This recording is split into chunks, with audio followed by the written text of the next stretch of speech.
माझा जागेशी काही संबंध नाही. उबाटा आणि काँग्रेसच्या काही नेत्यांनी माझ्या विरोधात केलेले आरोप बिनबुडाचे आणि निराधार आणि खोटे आहेत. केवळ सनसनाटी निर्माण करण्यासाठी ते केले जात आहेत.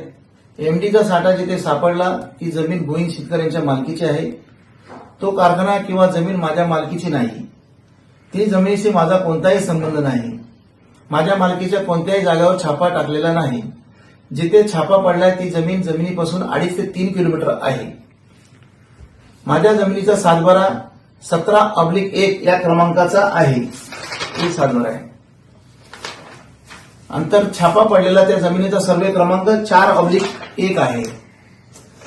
आणि सुषमाताईंनी जरा माहिती घेऊन जर बोलले असते तर बरं झालं असतं.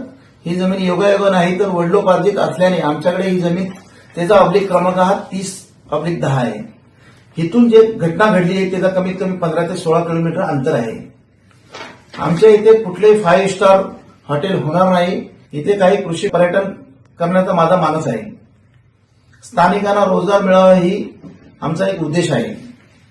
आमची ही जागा रणजित शिंदेना विक्रेत आलेली आहे. त्याचे कागदपत्र बी आमच्याकडे उपलब्ध आहेत. रणजित शिंदे हा कुठे फरार झालेला नाही. तो गावातच आहे. तुम्ही त्याची खात्री करू शकता. पोलिसांच्या एफआयआर मध्ये बी रणजित शिंदे यांच्या नावाचा कुठेही उल्लेख नाही. त्याचा या गुन्ह्यात कोणताही संबंध नाही. पोलिसांनी स्पष्ट केलेले आहे. तिथल्या हॉटेलमधून आरोपींना कोणतेही जेवण जात नव्हतं हे पोलिसांनी चौकशीत सिद्ध केलेलं आहे. केवळ राजकीय दोषापोटी हे सर्व आरोप केले जात आहे. आमच्या कुटुंबाला बदनामी कट रचला जातोय. बदनामी करणाऱ्या कायदेशीर नोटीस मी देणार आहे.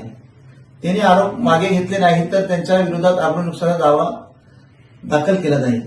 आणि जे आरोपी या गुन्ह्यामध्ये पकडलेले आहेत त्यांना सक्त आणि कठोर कारवाई झाली पाहिजे या मताचा मी आहे.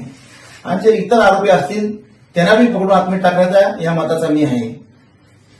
तर मी एक मीडियाला विनंती करतो, खोटे आरोपींना बळी न पडता वस्तुस्थिती तपासून बातम्या प्रसिद्ध करावी ही विनंती मी करतो.